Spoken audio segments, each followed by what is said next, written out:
Boa quinta-feira! Ontem eu não quis gravar um vídeo, eu tava pondo as minhas coisas em ordem e, e comecei a relembrar algumas coisas. Como que o Brasil é um país das injustiças. Em 1995, quem a lembra? Rio de Janeiro não, Brasília, cidade de Brasília, Distrito Federal, Brasília. No dia 12 de julho, tava um frio. Cara, acho que Brasília, acho que tava uns 6 graus. E veio um índio lá do Pará, ele foi lá para Brasília. Mas como que ele chegou lá? Ele não tinha dinheiro para um hotel, um lugar para ele ficar. Aí ele resolveu deitar na rua. Ele viu uns papelão lá, se ajuntou os papelão nesse friaco, viu uns trapos de pano ali, ele fez uma mini cama ali e se cobriu ali com papelão. Passou na época um jovem num Monza, eu não sei se é um, não estou lembrado se é um Monza, uma Santana Quanto. Naquela época, quem tinha uma Santana Quanto, cara, era elite. Monza, Escort, Cadete, Del Rey, Uno. Era elite quem tinha esses carros. Hoje virou relíquia. 4 jovens. Esses 4 jovens resolveram parar. Eles tinham um galão de gasolina. Eles pegaram esse galão de gasolina com gasolina, tacaram no índio 2 horas da manhã. E depois tacaram fogo, sediou fogo. Esse índio morreu com queimaduras de 3º grau, virou um churrasco.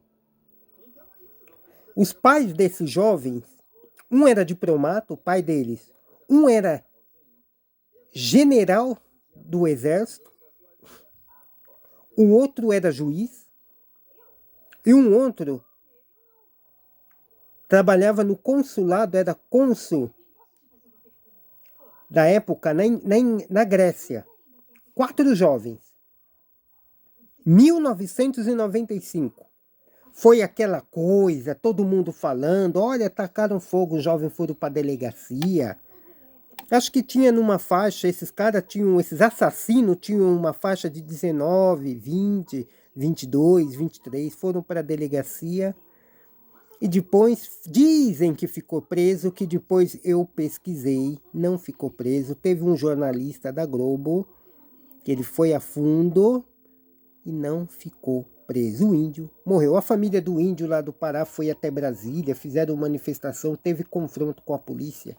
Hoje, esse jovem, um desses assassinos, é delegado federal.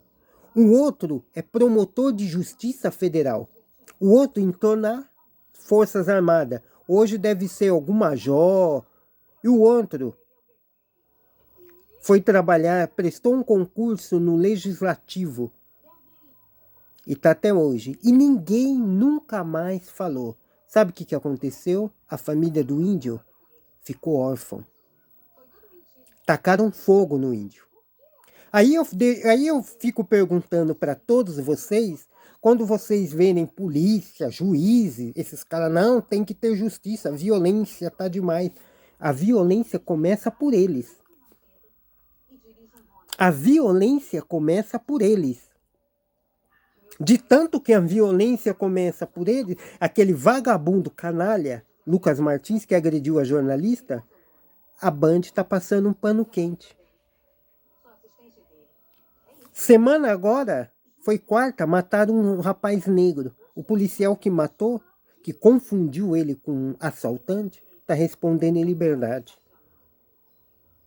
E aí, como que fica? Como que fica? Mata, fica por isso mesmo? Aí eu deixo uma outra pergunta para vocês. Se for eu ou você que cometeu um crime, na hora nós vamos preso. Sabe por quê? Porque quem somos a gente? Na hora. O Brasil, a sociedade brasileira em todo, ela aplaude a elite branca. A sociedade brasileira, ela aplaude a elite branca. E é reflexo no futebol. Que a gente pode, vocês podem ver que no futebol brasileiro, essa draga que tá aí, mas não tem treinador negro. Essa semana eu vou estar participando da conferência lá na Argentina, lá na AFA, de treinador de futebol. E provavelmente os meus vídeos vai ser um dia só. Aí eu vou gravar um vídeo lá. Ou talvez aqui, se eu chegar a tempo. Vou começar de novo a administrar mentoria. Que já tem alguns empresários aí me chamando para administrar. E uma outra coisa que eu falo, que eu sempre digo, eu tenho livre arbítrio de falar o que eu penso. Tem muita gente que não gosta, problema seu. Semana passada teve um empresário que me chamou para administrar uma mentoria, que ele abriu uma franquia da TIM, para o pessoal da TIM. Daí ele falou, você tem que falar isso, falar aquilo. Eu falei, não, eu falo o que eu penso. Galerinha, as coisas é difícil, mas nunca abaixa a cabeça. Luta pelos teus sonhos. Seja você o horizonte da tua vida. Persiste. Persiste com afinco. Muitas vezes, as pessoas, quando ela vai persistindo e não vai dando certo, ela tende a entrar em depressão. Mas levante e ergue a cabeça. Você, bacharel em Direito, graduando, eu peço, divulgue meus vídeos, divulgue. Não se matricule em cursinho preparatório para a OAB e nem se inscreva na prova da OAB.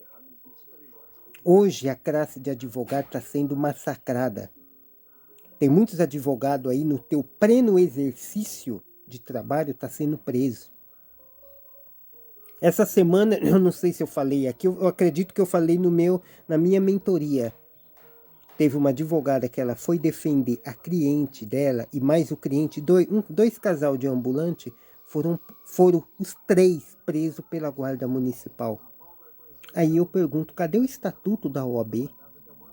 Vale a pena ficar se matando, ler um livro, gastar R$3.000 por um cursinho, só para dizer que sou advogado, e aí? E na hora do vamos ver, e aí, cadê a OAB? Cadê a OAB? Vale a pena? Já está na hora, já passou da hora de bacharéis, graduando em Direito, se reunirmos, divulguem os meus vídeos, vai lá, clique, vamos chegar a 3 milhões, e dizer um basta na prova da OAB. Essa luta não é minha, é dos bacharéis, dos graduandos e principalmente da sociedade. São esses 3 pilares. Essa luta não é minha, eu não estou nessa luta sozinho. Essa luta é dos bacharéis, é do graduando e da sociedade. Uma boa quinta-feira e nunca desista dos teus sonhos. Seja o super-herói da sua vida. Você é capaz e você vai realizar o teu sonho, basta você querer. E não deixem de ler livro, de estudar, não deixa. Mesmo se não tiver nada para fazer, lê um livro. Se não quiser ler um livro naquele dia, pratique um esporte, mas lê um livro, alright? Abraço.